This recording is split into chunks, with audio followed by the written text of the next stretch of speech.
pega o seu filho, é emocionante. Não pode ficar tranquilo. Devia tirar esse negócio. 40 minutos. Queridos, com muita alegria, quero saudá-los com a paz do Senhor. Eu quero aproveitar e ler o texto que está no meu coração. Eu gosto de pregar o que eu sinto. Capítulo 2 da carta de Paulo aos Efésios, versículos 11. É um texto muito lido e ouvido também, mas como é aniversário de 10 anos da igreja,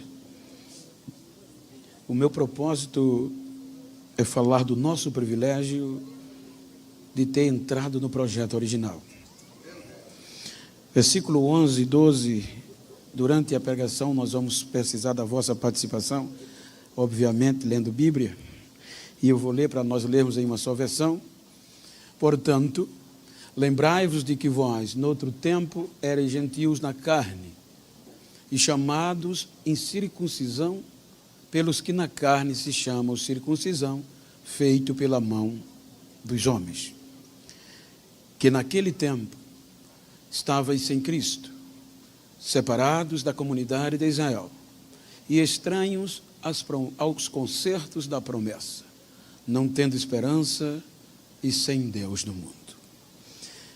Queiram tornar os vossos assentos, por favor. Enquanto quero agradecer a Deus pelo privilégio de mais um ano poder estar com os irmãos e, como eu disse, eu tinha um propósito de parar, de viajar, pois eu pastoreei como pastor auxiliar na cidade do Rio Largo, região metropolitana de Maceió, por 14 anos, obviamente, trabalhando. Sempre trabalhei 38 anos em uma só empresa até aposentar, e voluntariamente pastoreava a congregação por 14 anos. E os convites, o meu pastor já não suportava mais.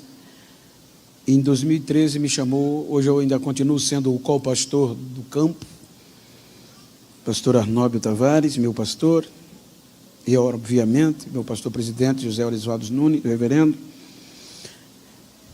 E eu pensava em parar de viajar com 60 anos, pois o meu sonho desde quando me converti era pastorear a igreja. Mas eu fiz 60, está tendo mais convite do que quando eu comecei, aí ficou difícil. E os pastores pedem a ele para não me dar mais igreja, para ficar viajando. Então, eu quero agradecer ao pastor João. Antes, eu estava dizendo, ali junto com o Lucas e o Kiki, que presente eu ganhei, como Deus gosta de mim, de me lidar como amigo, a sua família, a pastora Cristina. Muito obrigado por me dar este privilégio, e eu sei que eu não mereço. A nossa amizade está além, independe da igreja, o respeito mútuo, e eu não mereço esse respeito. Então quero lhe agradecer ao pastor Mateus, a pastora Amanda, como vice-presidentes, e eu quero, em nome deles, agradecer a todo o ministério, agradecer à igreja, e parabenizando-a por estes 10 anos de existência neste endereço. Quero agradecer a pastora Kiki, irmã Nereide, que bom revê-los, e o carinho da receptividade, rever o Ricardo, e em vossos nomes, quero externar a todos os demais amigos, gostaria de citar nomes, mas os irmãos entendem, que Deus os abençoe. Queridos, como eu falei, eu quero usar o texto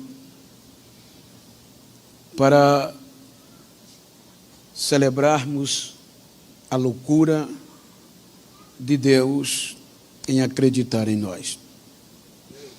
Quando Paulo escreveu esta carta, coincidentemente, a igreja de Éfeso estava completando cerca de 10 anos da sua fundação. Pois, por volta dos anos 51 a 52, depois de Cristo, na sua terceira viagem missionária, ele estabelece a igreja de Éfeso junto com Áquila e Priscila e mais 12 irmãos. Começou a igreja com estes 12 irmãos que não eram nem batizados, foram batizados no Espírito Santo pela imposição das mãos de Paulo. E a igreja de Éfeso, ela se estabelece debaixo do poder do Espírito Santo. Em Atos 17 a 19, os irmãos vão encontrar que o poder atraía até os mágicos, queimavam os seus livros de magia na praça e confessavam a Jesus. O escritor da carta, o Lucas, em Atos, ele diz que pode ser, alguns dizem que tratamos como figura de linguagem, mas que por meio da igreja de Éfeso, toda a Ásia ouviu a palavra de Deus. Então, passando-se cerca de 10 anos, por volta dos anos 62, então, pelo contexto da carta de Paulo aos Efésios, dá-se-nos a entender que a igreja de Éfeso, os irmãos, eles tinham perdido um pouco da aptidão do Evangelho, esquecido do poder que lhe fora outorgado por Deus, pelo Espírito Santo. Então, vejam que Paulo, ele no capítulo 1 mostra a razão da salvação, pela graça, por meio da fé. E quando chega no capítulo 2, ele traz a lembrança, a memória, lembrando os irmãos, lembrem quem vocês eram antes de Cristo. O contexto que nós lemos, ou o texto incircunciso, é imundo. Quando Paulo está falando, a epígrafe do capítulo 2, ele vai falar sobre a salvação dos judeus e a salvação dos gentios. Então me permita contextualizar a Bíblia para nós nos alegrarmos do que nós éramos e o que nós somos. Quando nós lemos o capítulo 1 do Gênesis, no versículo 26, os irmãos hão de convir que Deus nos criou perfeitos. A Bíblia diz que Deus criou o homem à sua imagem e semelhança, com um propósito de que o ser humano vivesse eternamente neste planeta Terra. Este ser humano agora, ele vai substituir uma classe angelical que havia decepcionado a Deus. Então, entre Adão e o anjo de luz e os anjos caídos, houve um período de trevas, de abismo, e Deus não era adorado. Então, quando Deus cria o ser humano, Ele cria perfeito para que ele vivesse eternamente. Então, no capítulo 1, Ele o cria. Capítulo 2, versículo 8, a Bíblia diz do Gênesis, por favor, vamos ler, vou pedir a vossa participação. Capítulo 2 do Gênesis, versículo 8, a Bíblia diz que Ele planta um jardim, um lugar que possamos ou podemos chamar de igreja na terra, de forma geográfica, o único lugar de relacionamento do homem com Deus. E plantou o Senhor Deus um jardim no Éden da banda do norte, da banda do oriente, e pôs ali o homem que tinha formado. Então, agora, na visão da eternidade, da criação do homem, este lugar seria o lugar perfeito, sem pecado, e pelo contexto da dor posterior do parto, dá-se-nos a entender que este casal ia proliferar, e aquele lugar seria sempre um lugar de relacionamento entre o homem e Deus. Observem que foi aqui que este adorador começou a adorar de forma como nós ouvimos os louvores aqui. A Bíblia diz que na virada do dia, Deus descia, o homem adorava, entrava no Éden, ele era adorado. Isso era bipraxe continuamente, porque não havia barreira entre a criatura e o Criador. Capítulo 3 do Gênesis, observe que o pecado entra, e a Bíblia diz que o pecado coloca uma barreira, faz uma separação entre o adorador e o que o criou. Então a Bíblia mostra que por meio desta barreira, por meio do pecado, destituído, expulso é o ser humano da presença de Deus. Então Deus podia desistir, mas ele é expulso. Deus sabe que ele não pode viver, o homem não subsistiria sem a sua presença, mas que precisava de uma remissão.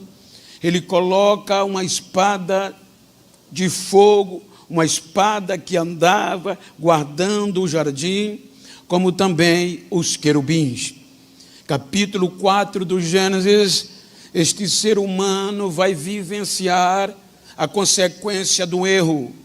Nós vamos ver o primeiro homicídio dentro da própria família.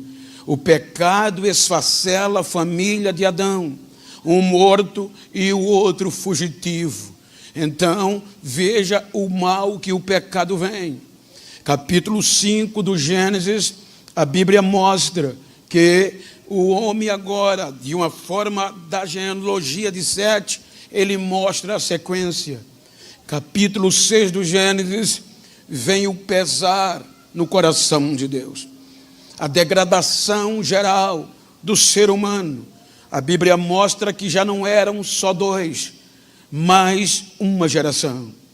Então Deus observa a intenção do coração deles e vê que era má em todos os seus desígnios. Então a Bíblia diz que isso pesou e entristeceu, dando linguagem humana para entendermos o coração de Deus, e Deus se arrependeu de nos ter criado. Imagina a dor de um pai, e o pai olhar na cara do filho e dizer: eu me arrependi, você me feriu tanto o coração que eu me arrependi de tê-lo gerado. Que dor! Isso simbolicamente foi o que Deus sentiu com o erro do ser humano. Então Deus diz: vou acabar com tudo, vou desistir, vou dar fim ao homem, tudo o que eu criei. Então, quando Deus determina o fim da raça humana, sanciona, assina, o amor pela graça vem. E Deus diz: não posso desistir deles totalmente, vou preservar a raça para recomeçar. Observem que ele começou com um para adorá-lo, passou para dois, agora já é uma geração. E esta geração decepciona. Ele diz: vou eliminar, mas poupa 8 almas. Capítulo 7 do Gênesis. Então vem o devastar do dilúvio. Capítulo 8 do Gênesis, ele recomeça. As águas baixam. Vejam que entre o erro de o anjo de luz, os anjos caídos e Adão, as águas cobriram a terra. Agora de novo o erro da geração de Adão, as águas cobrem a terra. Aí Deus manda que as águas baixem e tem 8 almas para recomeçar. 8 almas, Deus os tira da arca. Capítulo 9, Deus tem um amor tão grande que devolve ao homem o governo humano. Veja no capítulo 9, por favor, versículo 2, para ganharmos tempo. Deus devolve tudo que Adão perdeu, porque Adão dominava. Aí Deus devolve a geração de Noé. E será o vosso temor e o vosso pavor sobre todo animal da terra e sobre todas as aves dos céus, tudo que se move sobre a terra, e todos os peixes do mar nas vossas mãos são entregues. Veja a confiança de Deus. Recomeça com 8 almas, pede para que eles encham, frutifiquem, multipliquem-se e encham a terra. Capítulo 10 do Gênesis, vem o viés da raça humana, baseado nos 3 filhos de Noé, Sem, Cã e Jafé. Semitas, jafetitas e canitas vão dar origem à raça até nós. Então observe que eles tinham o dever de gerar, multiplicar. Agora não seria mais 8, mas Deus já via uma nova geração. Capítulo 11 do Gênesis está a nossa história de caráter universal. As bênçãos de Deus proferida no capítulo 9 é de forma universal. Essas 3 viés que representam o início bíblico da nossa existência estavam autorizado por Deus, para que o temor de tudo sejam vinculados a Ele e gozasse da bênção de Deus. Só queria adoração em troca. Mas o capítulo 11 do Gênesis diz que eles desobedecem a Deus e não querem espalhar-se sobre a terra. Daí vem a Torre de Babel. Aí Deus desce e vê que o coração deles era má em todos os projetos. Então Deus vai espalhá-los, confusos, cada um com um idioma e sem adoração. Eles saem agora sem rumo, cada um para um continente, sem Deus e buscando adoração nos astros, no sol, na lua, nas estrelas, no gesso, no pau, na formação, na criação de deuses para si. Então há um período de desolação espiritual entre o capítulo 11 e o capítulo 12. Quando chega o capítulo 12, aí Deus resolve montar um projeto de evangelização. Projeto original de evangelização aos povos começa no capítulo 12. Se você pegar os 1189 capítulos da Bíblia e você fizer uma básica conta e relacionar até o capítulo 11, você se admira, porque o projeto igreja, evangelização, para atrair de novo toda a raça humana a Deus, só começa no capítulo 12. Então, dentre os 1189 capítulos, esses 11 representam menos de 1%. Vamos arredondar 1%. Então, veja que do capítulo 12 ao final do Apocalipse é só missão em busca de almas. Representa 99% dos capítulos da Bíblia, evangelização. Então Deus vai criar um projeto. Você vai ver que o projeto é motivado pela multiplicação. Capítulo 12 do Gênesis. Leiam comigo, por favor. Capítulo 12, versículo 1 até o 3. Vamos ler o primeiro. A igreja lê, por favor. 1, 2, 3.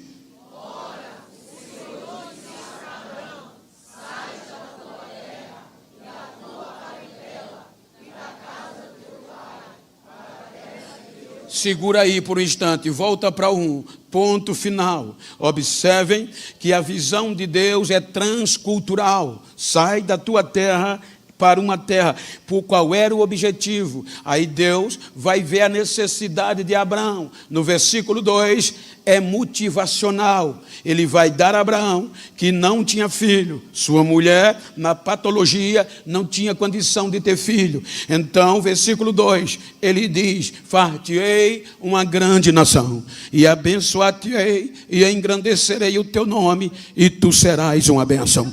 Versículo 3, está o objetivo. 1, 2, 3, a igreja.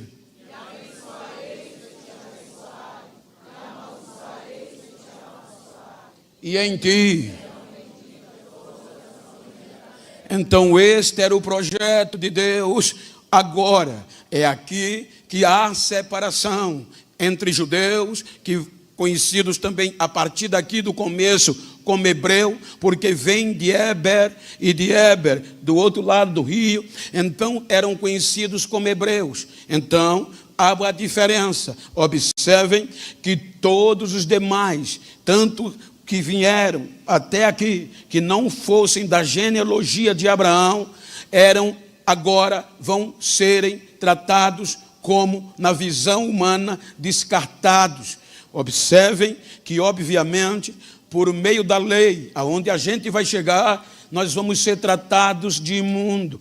Então Deus chama Abraão e diz: você vai ser um projeto e gerar um projeto espiritual para mim adorar de novo, e através de você eu vou alcançar todas as famílias da terra.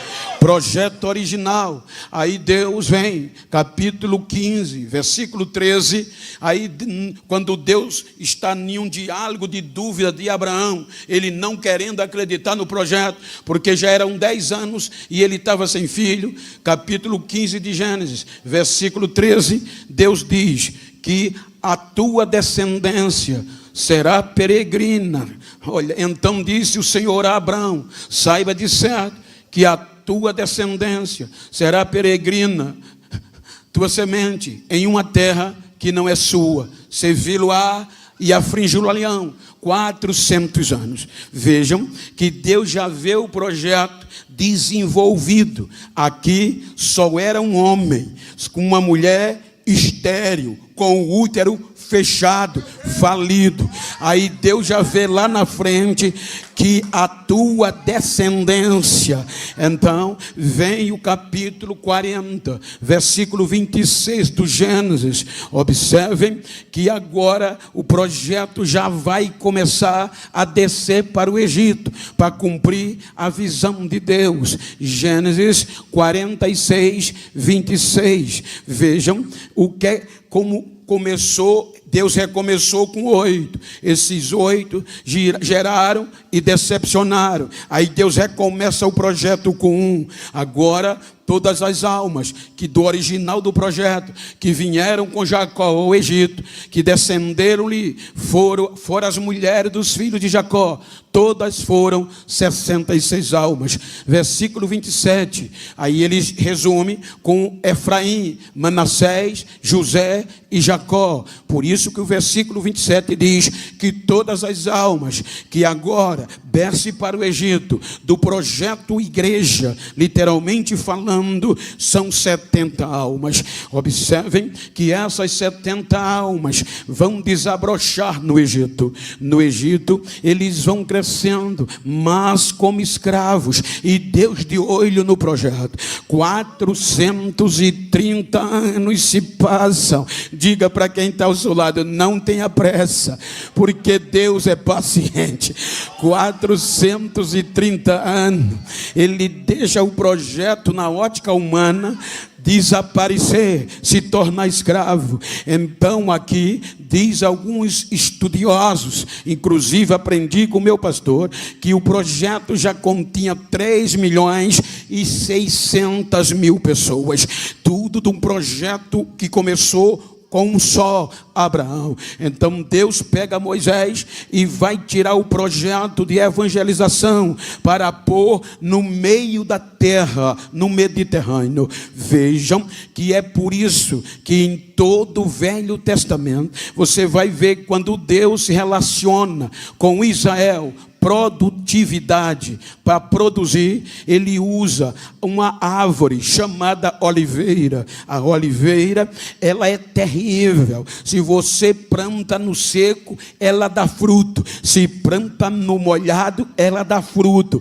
Se planta na pedra, ela dá fruto. Se planta no alto, ela frutifica. Se planta embaixo, ela multiplica e ela é produtiva. Aí Deus diz: a minha oliveira. Quando ele pega Moisés e diz: vou tirar o meu povo para uma terra que eu prometi. Veja que a intenção de Deus, quando ele chamou a Abraão, já era para pôr no meio da terra, para no meio da terra, entre as nações, Israel produzir para que as nações soubessem que era Deus. Isaías 41, 19 para frente, leia para você entender o projeto de evangelização. Agora já não entramos, porque aí Deus vai dizer: plantarei no deserto o quê? E a árvore de cita e a oliveira, juntamente porém no ermo a faia, o almeiro e o álamo. Prossiga. Para que todos vejam e saibam e considerem e juntamente entendam que a mão do Senhor fez isto e o Santo de Israel o criou. Veja que ele vai plantar no deserto, onde tudo dizia que não dá certo, mas é a oliveira, é Deus que plantou ela no meio. para que todas as nações vejam que foi Deus que fez, que plantou e que ela vai produzir. Deus faz isso. Tira da escravidão, rumo ao Mediterrâneo, o meio da terra, literalmente, geograficamente falando. Observe que não é à toa que Israel está no meio da terra. Então vem o capítulo, saímos do Gênesis, vem o Êxodo, Deus tira o povo. Capítulo 24 do Êxodo, o povo saiu do Egito, sem aliança, só os judeus, sem promessas. O povo não tinha intimidade com Deus e não tinha como se aproximar. Aí no capítulo 24, a partir do versículo 3, Deus propõe uma aliança condicional. Se vocês obedecerem a meus estatutos, então, dizendo a Moisés para dizer ao povo, Deus está no meio do projeto. Aí Moisés vindo pois Moisés e contando ao povo todas as palavras do Senhor e todos os estatutos. Então o povo respondeu a uma voz e disseram: todas as palavras que o Senhor tem falado, faremos. A partir daí, se você depois continuar lendo, vai surgir a primeira aliança envolvendo sangue. Moisés mata um novilho, depois da porta lá da saída. Mas agora, literalmente, um animal é morto, o seu sangue é posto numa bacia e a outra metade jogada sobre o povo judeu, para que esse sangue justificasse a projeto judeus, Israel, para Deus, por meio do sangue do novilho, se aproximar do povo e ter adoração de novo. Quando nós saímos do capítulo 24 do Êxodo, nós vamos para o capítulo 25, já que tem sangue de novilho, já que tem uma justificação, então Deus vai preparar um lugar para descer em meio ao ser humano, só por meio dos judeus. Capítulo 25, ele manda que crie o tabernáculo. Versículo 10, a essência da primeira peça.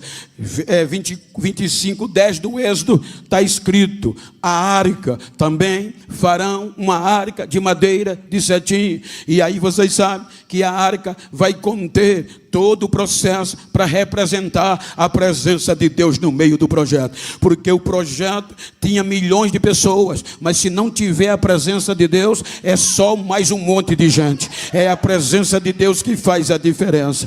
Então a arca representava, e havia uma aliança condicional. Deus disse: eu vou dar. Aí o povo disse: então a gente obedece. Aí quando chega no capítulo 40 do Êxodo, versículo 33, eu acho lindo, porque séculos já haviam passado, desde o capítulo 3 do Gênesis, não tinha adoração coletiva, o pecado não deixava, mas agora pelo sangue de novilho, levantou também o pátio ao redor do tabernáculo e do altar, e pendurou a coberta da porta do pátio. Assim Moisés acabou a obra. Vejam, leia o versículo 34, milhões de pessoas judias, hebreias se reúnem, faz o culto, o sangue do animal vem e adoram, e na adoração o que é que acontece? Leia, 1, 2, 3.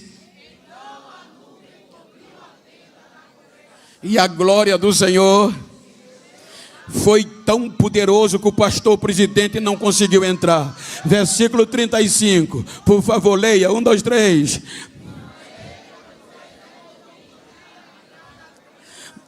Por um motivo, porque a nuvem ficava sobre ela e a glória de Deus enchia o tabernáculo. Desde a queda de Adão, a primeira vez que a glória enche a igreja. Tem adorador agora. Saímos do livro do Êxodo, vamos para o livro de Levítico. Você vai encontrar no capítulo 2 um pacto de sal, que quer dizer uma intimidade íntima entre Deus e o povo.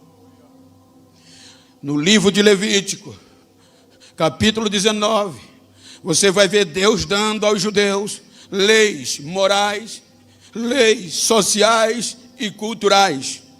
E é nesta lei que nós estamos de fora. Por isso que Paulo diz que nós estávamos fora das alianças e das promessas. Porque éramos gentios. Gentios, todo o povo que não vem do sangue de Abraão. Todas as nações, todos que não vêm da linhagem sanguínea de Abraão, são gentios, imundos. Por isso que na lei surge a frase incircuncisos, quer dizer imundo. Então nós, gentios, não tínhamos direito de entrar no projeto. Descartados, sem direito às bênçãos de Deus, sem direito às promessas, sem direito às alianças. Essa geração evangelística que sai do Egito decepciona a Deus. Saímos de Levítico, vamos para Número, capítulo 14 de Número. Os gigantes da terra, onde Deus prometeu colocar o projeto, a base evangelística, o meio da terra. Quando eles vão olhar a base, eles veem gigantes e temem. Aí Deus diz a Moisés: esta geração não tem condição de entrar na terra, é medrosa, exceto Josué e Caleb. Veja que Deus vai abrir mão de um projeto inteiro, mas não desiste do projeto. Número 18, 19. Ele faz um pacto com a nova geração que nasceu no deserto ou que saiu do Egito com menos de 20 anos. Ele diz: Moisés, eu não vou desistir. Eu vou usar os que nasceram e os que saíram ainda adolescentes do Egito. E é esta geração que entra com Josué na terra prometida. Esta geração vê os milagres. Esta geração de Josué conquista a terra do Mediterrâneo, terra da Palestina, no Mediterrâneo. Deus vai cuidando do projeto. Deus vai tratando o projeto. Mas diz Juízes, capítulo 2, versículo 10, que morrendo Josué, morrendo os anciões, Juízes 2 e 10, por favor, levantou-se uma nova geração, que não conhecia o Senhor, nem tampouco a obra que ele fizera a Israel. Não tinha como esquecer, gente, porque tinha um memorial, e era cultura passar o pai para o filho quem era Deus. Essa geração não deu valor ao projeto. E sabe como essa geração vai terminar? Sem foco. Capítulo 21, versículo 25 de Juízes. Leiam, por favor, como esta geração chega naqueles dias. 1, 2, 3, naqueles dias.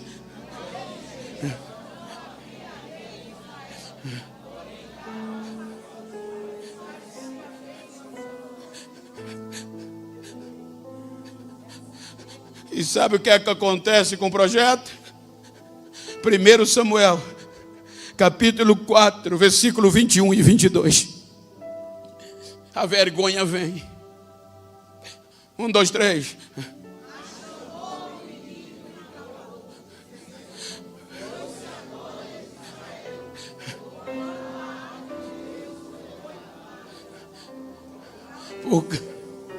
Houve morte, houve vergonha. Versículo 22.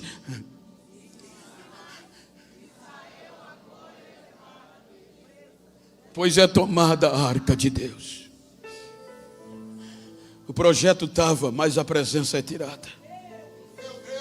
E quando a presença de Deus é tirada, Pode até ter fumaça, pode até ter brilho, pode até ter gesso, mas é só. Aí você vai ler Mateus 1:17, você vai ver o quanto Deus investiu no projeto. Mateus 1:17. Veja o quanto Deus investe. De sorte que todas as gerações, desde Abraão até Davi, segure aí, pode atirar, depois a gente volta. Veja que a gente começou com Abraão. Aí Deus vai pegando geração, Isaac, Jacó. Vai pegar os 12 filhos, Rubem, Simeão, Levi, Judá, Zebulon, Gade, Asser, Naftali, José e a Benjamim. Pega Judá, Perez, Esrom, Arão, Aminadab, Naasson, Salmão, Boaz, Obed, Jessé. Até aqui eles perdem. 14 gerações Deus investiu. E eles terminam perdendo a presença, não valorizando. E o projeto volta para a vergonha. Aí Deus levanta Davi. E Davi é posto como rei sobre todo Israel. 20 anos a arca estava abandonada. 20 anos o projeto. Aí vem Davi, conquista o que Deus prometeu, Jerusalém. Jerusalém, rapaz, Jerusalém está no Mediterrâneo, no meio da terra. Aí agora Deus dá uma base sólida, missionária, respeitada pela circunvizinhança. Aí Davi agora tem a base e diz: a base sem a arca, sem a presença, não vai valer. Ele vai buscar a arca.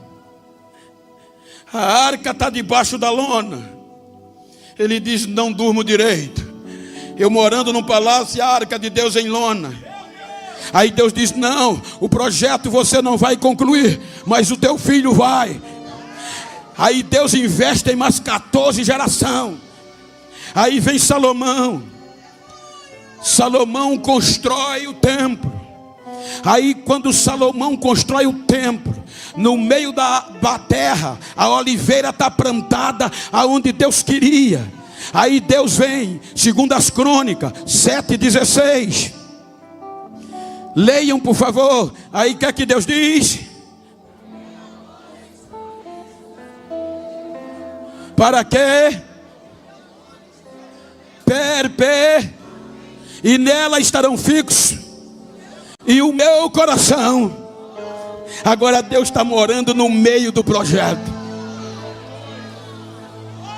Agora tem base.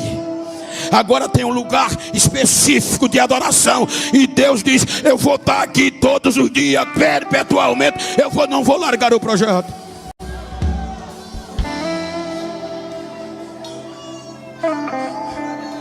Aí Deus investe em mais 14 gerações. Salomão, Roboão, Abias, Asa, Josafá, Jorão, Uzias, Jotão, Acais, Ezequias, Manassés, Amon, Josias, Jeconias. Aí vão terminar como? Jeremias 52, versículo 12 e 13. A primeira geração perdeu a arca. A segunda geração do projeto, evangelização, Jeremias 52. Baixa mais o teclado, por favor. Versículo 12 e 13. Leiam, vou ler que é grande. E no 5º mês, no 10º dia do mês, este era o 19º ano, 9º ano do rei Nabucodonosor, rei da Babilônia. Veio Nabuzaradã, capitão da guarda, que assistia na presença do rei da Babilônia, a base missionária Jerusalém. Versículo 13, o que é que ele faz?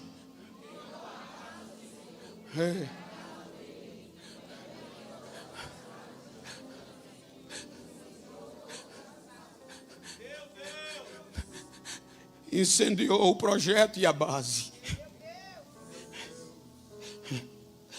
A presença de Deus desaparece, a arca.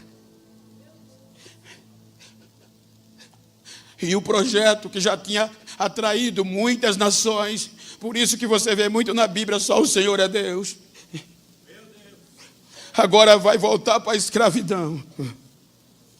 como um projeto falido. A vergonha vem. Aqueles lugares que eram lugares de louvor a Deus, de adoração, e atrair as nações, agora se torna cinzas. O mato cresce. Os chacais e as raposas fazem moradas. Não tem mais culto, só tem miséria. Entulhos. Mas Deus é tão bom que Deus pega uma voz, manda para a Babilônia, para o palácio. Pega outra voz, muda o ofício futuro de sacerdote de Ezequiel e diz: eu vou mudar, você não vai ser mais sacerdote, vai ser profeta, e joga no meio dos escravos. Deixa a voz de Jeremias. Nabucodonosor sabe que Jeremias profetizou que ele ia arrebentar com o projeto. Aí ele manda o mensageiro: olha, o rei mandou que você fosse comigo. Você não vai ser escravo, você vai viver bem, vai viver aos cuidados do rei. O melhor que qualquer profeta ou pregador queria. Já pensou o presidente dos Estados Unidos chegar aqui e dizer: exemplo, pastor João, você vai ser meu conselheiro, vai comer o que eu como, vai viver na Casa Branca. Oh, meu Deus do céu. Você ia dizer não, tinha que ser, né? Aí isso, Jeremias recebeu a proposta do rei Nabucodonosor, mas ele disse: não posso ir. Porque você não pode, não tem mais nada aqui, o projeto acabou, só tem monturo. Mas eu tenho que continuar pregando. Mas vai pregar o quê? Ainda há esperança, ainda há esperança. O projeto não morreu, ainda há esperança. 70 anos se vão sem louvor, sem culto, sem adoração. As nações diziam: acabou, está escrito. Com 70 anos Deus vai buscá-los, só o pedaço, como escravos. Traz eles de volta para a base missionária. Quando eles chegam na base, só tinha lixo, vergonha e entulhos. E disseram: tem jeito mais não. Cada um foi para a sua cidade e desistiram do projeto. Aí Deus usa o profeta Ageu e vai para os 3 líderes: sacerdote, governador. Josué, esforça-te. Zorobabel, esforça-te. Diga ao povo que recomece. O povo pegou algum dinheiro, alguma reserva que trouxe da Babilônia. Em vez de investir em recuperar a casa de Deus, o projeto, para a presença voltar, eles compravam areia branca, mármore branca, areia fina, faziam suas casas, suas mansões, e a obra, a base acabada. Aí Deus diz: diga ao povo que suba aos montes, corte madeira e reconstrua a minha casa.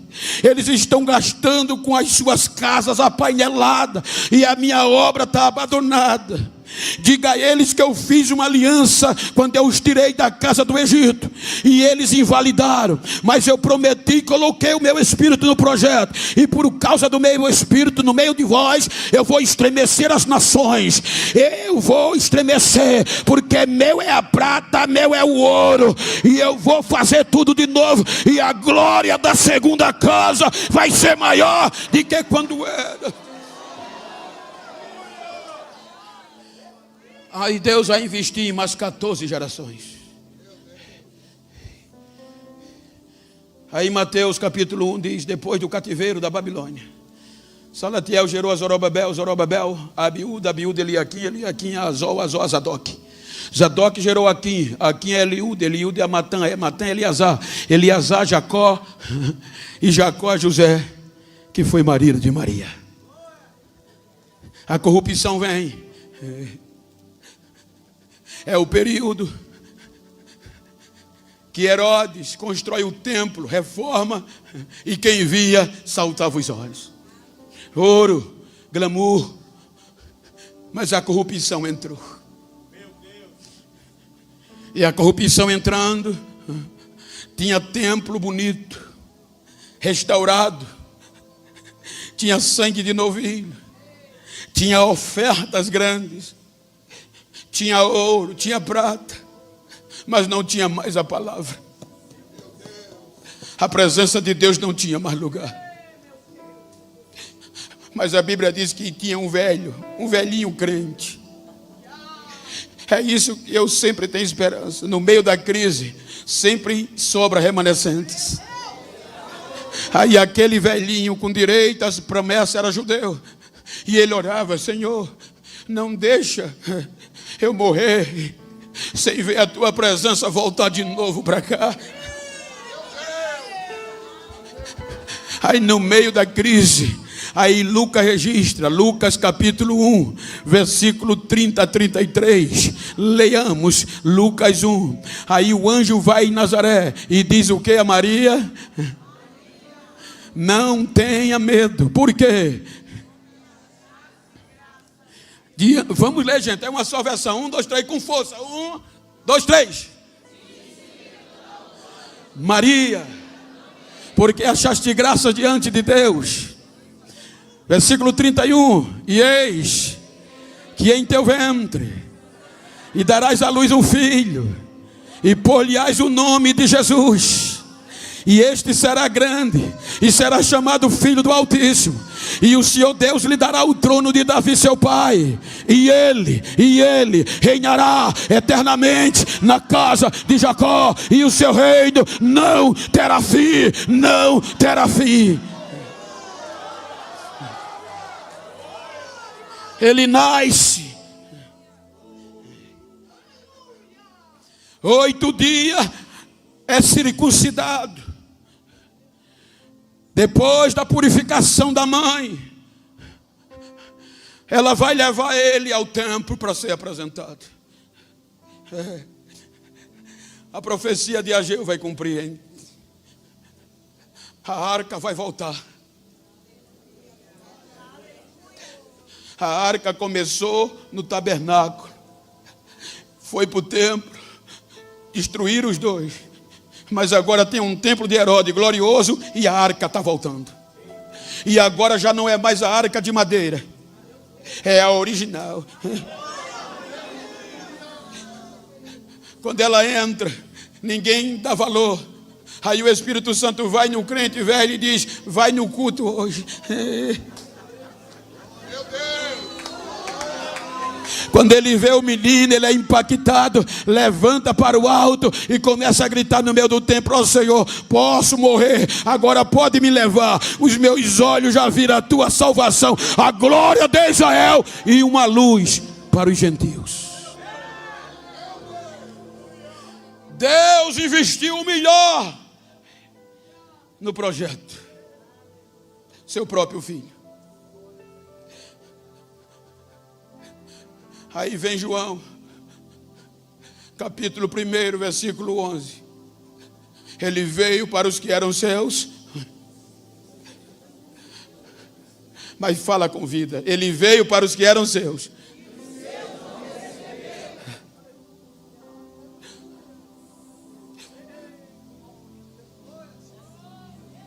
Não valorizaram. Aí Paulo diz que a oliveira, alguns dos ramos se quebraram. A maioria, a totalidade quase dos judeus rejeitaram. E agora só tem a raiz e o caule com a seiva. E para produzir precisa dos ramos. E sem os ramos, a oliveira parou de produzir. Aí a loucura de Deus olha para nós, gentios. Aí Deus diz: eu vou colocar os gentios na oliveira.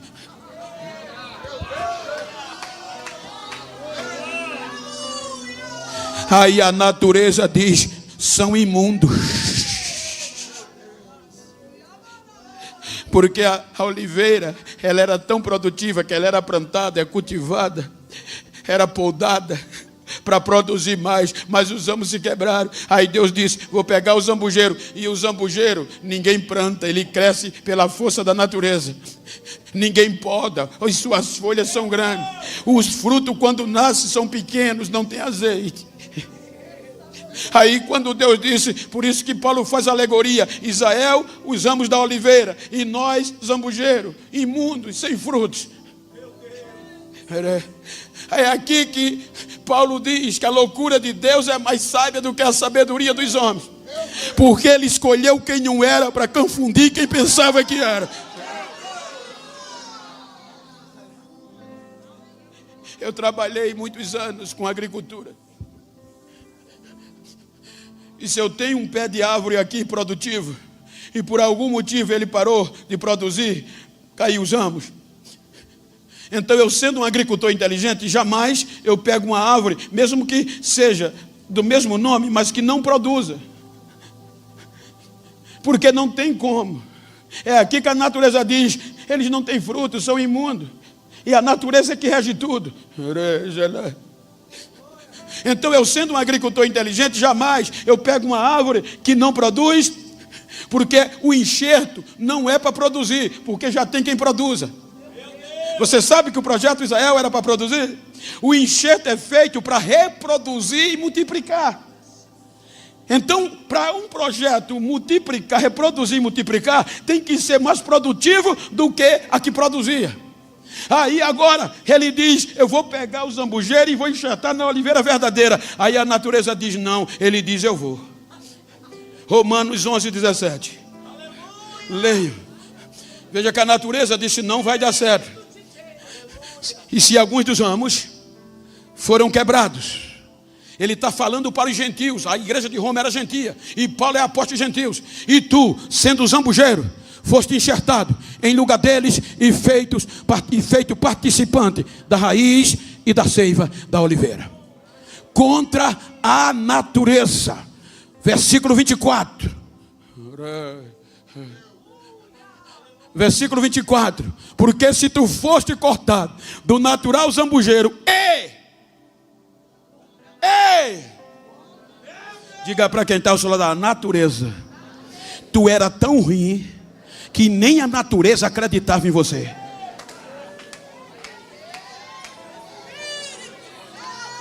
Aí Deus, para confundir a natureza, que ele que fez, mexer na natureza por causa de nós, para enxertar a gente no projeto. Aí vem Romanos, capítulo 8, versículo 31 e 32. Leiam com o coração firme. Que diremos, pois? Se Deus é por nós, aquele que nem mesmo a seu próprio filho poupou, antes o entregou por todos nós, como nos dará, não nos dará com ele também todas as coisas? Para a gente entrar, o sangue de Abraão tinha que ser incutido na nossa veia, porque o nosso sangue de imundo não tinha compatibilidade sanguínea com o projeto. Aí o que é que Deus faz? Vai nos enxertar. E precisava de um sangue puro, que viesse da linhagem de Abraão. Mateus capítulo 1, versículo 1. Genealogia de Jesus Cristo, filho de Davi, filho de Abraão. Ele vem no sangue original. Aí o sangue dele vai purificar o zambujeiro. O sangue dele vai tirar a imundícia do zambujeiro. O sangue dele vai dar o direito para a gente entrar. Tem que ser adotado como filho de Abraão. O sangue dele vai dar direito da gente ser adotado e entrar no projeto.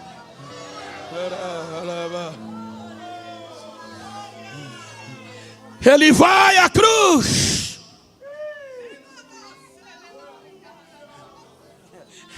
O inferno bagunçou com 42 gerações, mas ele diz: a porta do inferno não vai prevalecer contra a minha igreja. Mas é de gentil, mas é gentil transformado, purificado pelo sangue de Jesus.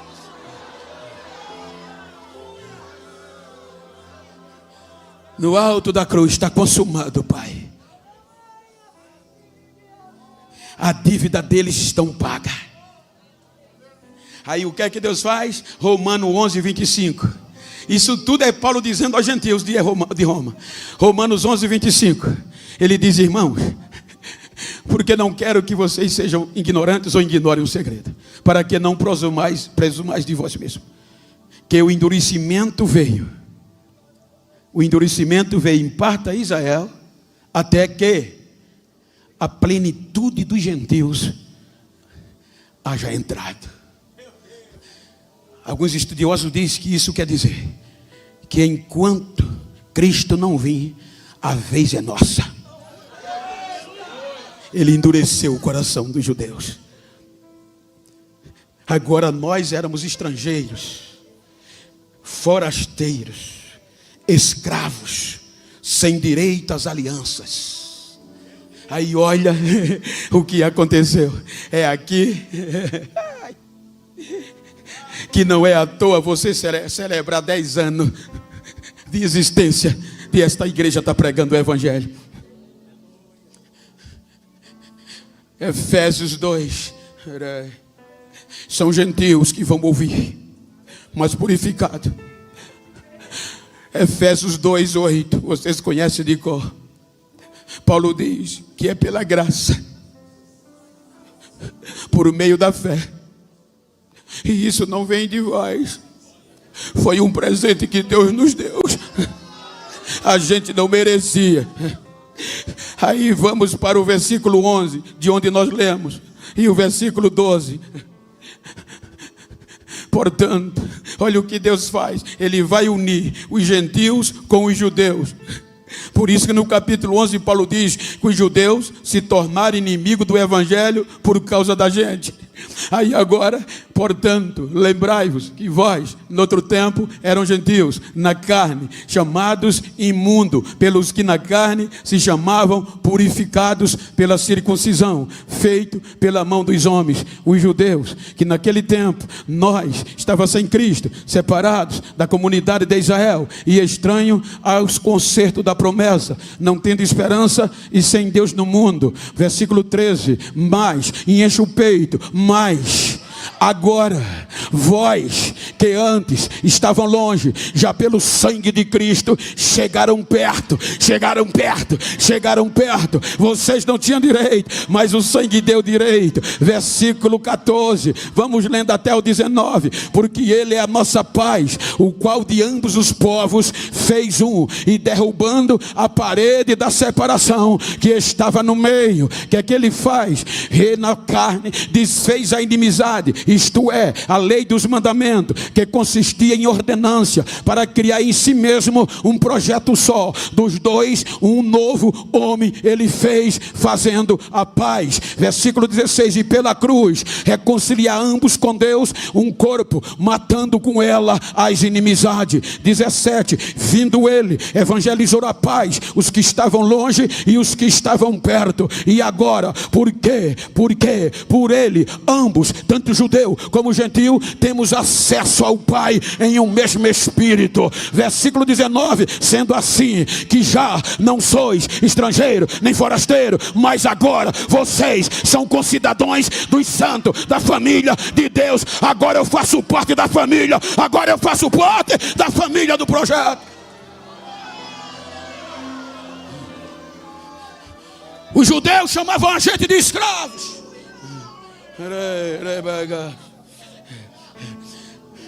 Mas agora Paulo escreve aos gentios de Roma, capítulo 8, versículo 14 ao 18. Olha o que é que ele diz, gente. É aqui que muitas vezes a gente chega num culto, acha que é só um culto, não sabe valorizar. Olha o que é que nós temos. A gente era considerado forasteiro, escravo, não tinha direito às alianças, fora de todo o projeto. Mas agora, o que é que ele diz? Capítulo 8, versículo 14 até o 18 aos Romanos. Ele diz que todos que são guiados pelo Espírito de Deus, são filhos de Deus. Coloca aí, filho, para a gente ler. Romanos 8:34. É tanto versículo que parece que o computador queimou. Aí ele diz que é Romanos 8:14, desculpe, 8:14 a 18. Porque todos que são guiados pelo Espírito de Deus, estes são filhos de Deus. Aí ele diz aos gentios, ele diz o quê? Porque não recebeste o espírito de escravidão para outras vezes estar com medo, mas recebeste o espírito de adoção de filho, pelo qual clamamos, Abba Pai. O mesmo Espírito testifica com o nosso espírito que somos filhos de Deus. E se nós somos filhos, somos logo herdeiros também, herdeiros de Deus, co-herdeiros de Cristo, se é certo que com Ele padecemos, para que também com Ele sejamos glorificados. O 18, porque para mim tenho por certo que as aflições do tempo presente não hão de comparar com a glória que em nós há de ser revelada, com a glória há de ser revelada. Ei, bate no peito aí, bate no peito e diga: eu agora sou filho, não sou mais escravo. Eu agora tenho direito às alianças, às promessas. Eu tenho direito ao batismo, eu tenho direito às bênçãos. Eu sou filho.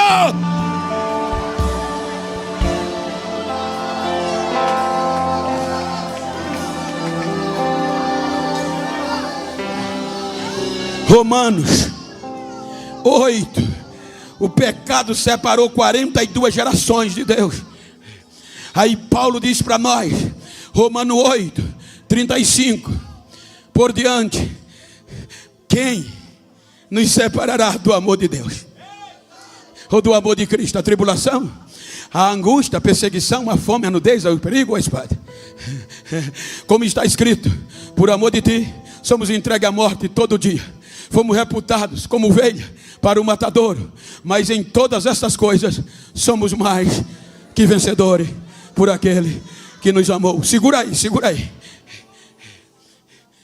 Olha para quem está ao teu lado e diga: você que não prestava, era escravo, agora é mais que vencedor.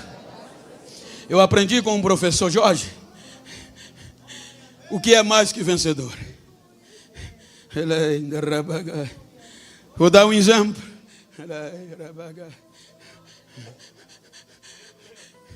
Eu vou usar a ousadia. Senhor vice-presidente, por favor. Você pega o pastor Mateus, e aqui há um ringue, e o desafio dele é lutar contra Mike Tyson. Cadê a pastora Amanda? Está aqui? Ele subiu no ringue, e a pastora Amanda sabe que não vai ser fácil, mas ela está torcendo por ele, porque a vitória dele é a vitória dela. Agora imagine ele lutar contra Mike Tyson. A risada de vocês já diz tudo. A luta começa, e só vai dar para ele. Primeiro round, Mike ganhou. Segundo round, Mike venceu. Terceiro e último round, já sangrando, cheio de hematomas, de feridas. Quando pensam que eles vão perder de um golpe só, ele nocauteia Mike Tyson. 1, 2, 3, 4. E Mike não levanta, adormeceu. O juiz chega: vencedor, vencedor. Mas quando você olha para ele, os hematomas, as feridas, os cortes, ele venceu, mas está ferido. Mas a Amanda está gritando lá: vencemos, vencemos, porque ela é mais que vencedora. Você olha para ele, ele venceu, hematomas e ferida. Você olha para ela, ela venceu, sem hematoma, sem ferida. Ele é vencedor, ele é mais que vencedor, que venceu sem os hematomas. O Isaías diz: olhando nós para ele, nenhuma beleza vimos. Um homem desprezado, ferido, um homem de dor. E nós não, a gente venceu, porque ele nocauteou a morte, o pecado, o inferno foram nocauteados. E agora o projeto ninguém para. Só para chatear, balança quem está ao teu lado, diga: oh, mais que vencedor, oh, mais que vencedora. Adora, adora, adora, adora.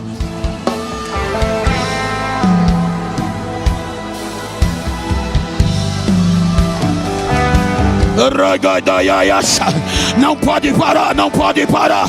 O evangelho não pode parar. O pecado faz de tudo o inferno. Por ele não tinha celebração de 10 anos, mas narcoteado já foi, já foi. Ele só fica de longe, latindo, bromindo, mas perto ele não chega, mais perto ele não chega.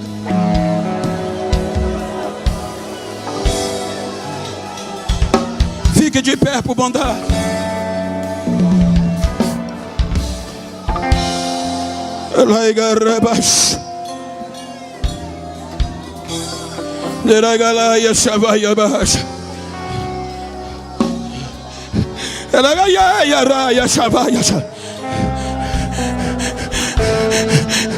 Você tem direito, agora você é filho. Você tem direito a batismo no Espírito Santo. Você é filho, é mais que vencedor. Eu quero saber se tem alguém afastado do evangelho aqui. Se tem, levanta uma das mãos para eu te conhecer. Eu quero saber se tem alguém não crente entre nós. Se tem, levanta uma das mãos para mim te conhecer.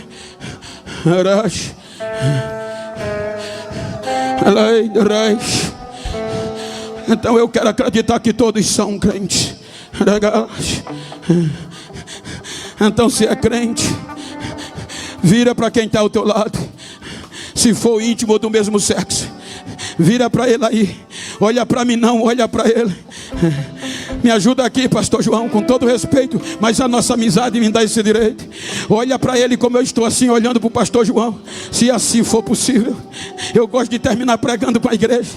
Olha para ele, se for do mesmo sexo ou íntimo, e olhando para ele diga: oh, mais que vencedor. Ex-escravo, mas agora filho. Não quero nem saber como chegou na celebração de 10 anos. Quero saber como você vai sair. Diga: vou sair tomando posse dos meus direitos de filho. Diz um recado a quem pensava que eu era fraco. Diga a ele que ele quebrou a cara, a casa dele caiu. Eu sou filho, e se eu sou filho, tenho direito aos mistérios de Deus. Abraça ele, abraça ele, abraça.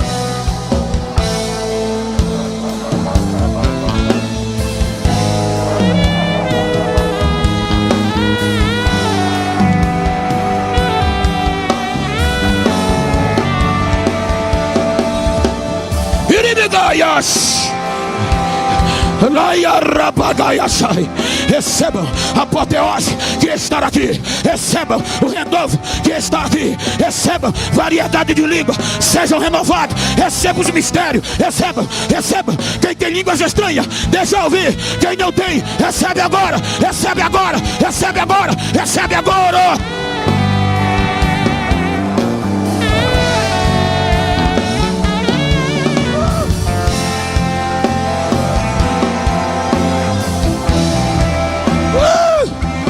Adore, adore.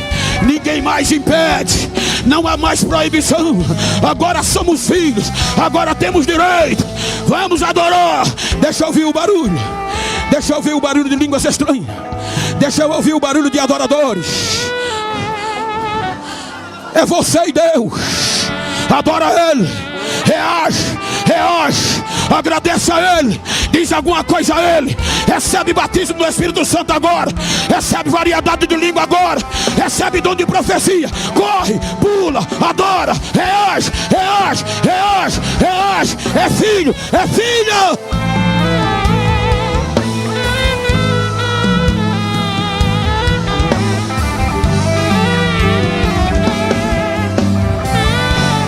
Adora.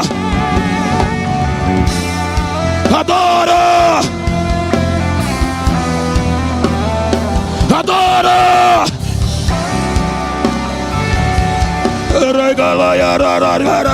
Receba, receba, receba, receba, receba. Eu estou cheio de Deus. Tem um fogo queimando dentro de mim. Recebe aí, recebe aí, recebe aí, recebe. Se não tem vontade, mas recebe. Se não tem condição de ficar em pé, deita, mas adora, adora, adora.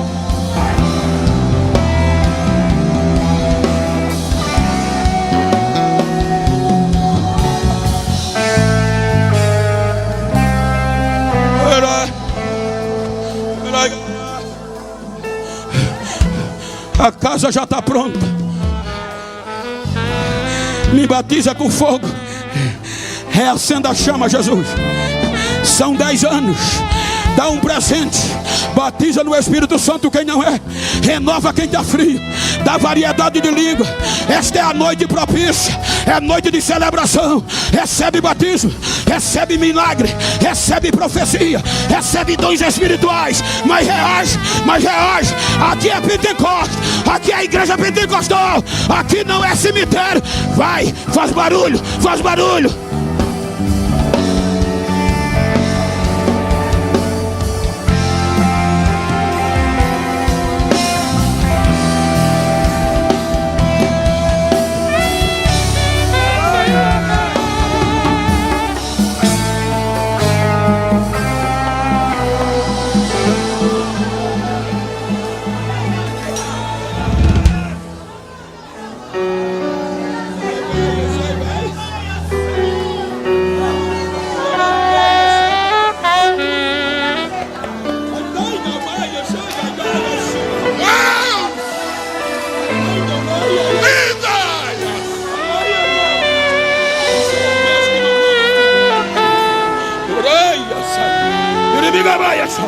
Eu não mudo e não há variação em mim. Esta noite eu estou dando um presente. Estou renovando vidas pelo poder da minha glória. A minha Shekinah, a apoteose do meu espírito está invadindo essa casa, diz o Senhor.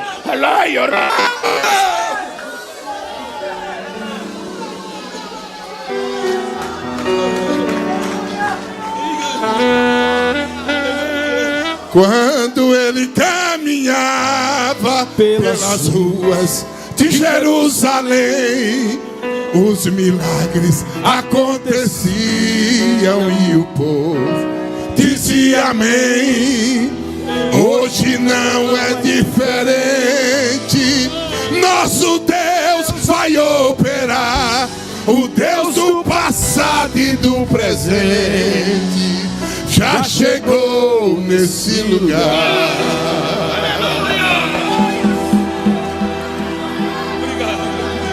Mas quando ele caminhava pelas ruas de Jerusalém, os milagres aconteciam e o povo dizia amém. Hoje não é diferente. Nosso Deus vai operar, o Deus do passado e do presente já chegou nesse lugar. O segredo é da glória, o segredo é da glória, o segredo é da glória, sem cessar. Glória a Deus. O segredo é Da glória a Deus. O segredo é Quem não é batizado no Espírito Santo, Da glória. vamos fazer, provocar. Quem não é batizado no Espírito Santo, vem aqui para perto para a gente orar junto. Quem veio aqui desesperado querendo milagre, vem também. Se não, dar a mão a quem está do teu lado aí.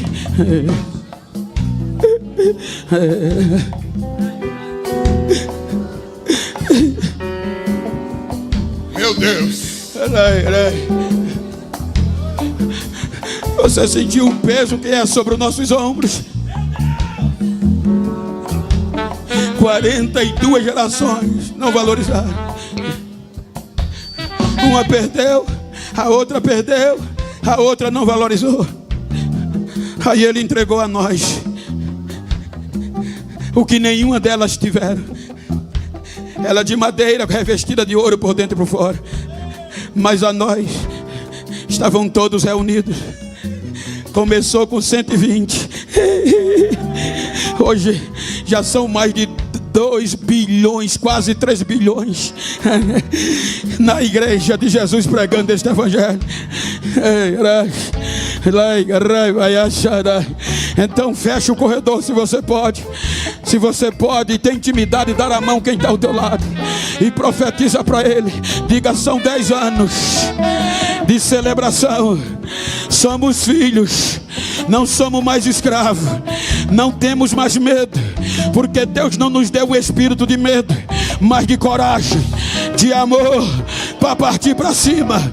Então profetiza e ministra sobre ele. Hoje eu ministro renovo, batismo, cura, milagre e reforço.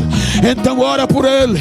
Levanta a tua mão direita, levanta a tua mão esquerda, na palma das tuas mãos. Eu ministro autoridade, eu ministro autoridade, eu ministro esta chama que está incendiando a minha vida. Coloca ela no ombro de quem está ao teu lado e diga: receba a unção que está sobre mim, no direito de filho. Fale em língua, na glória, aleluia, adora, reage, reage, reage.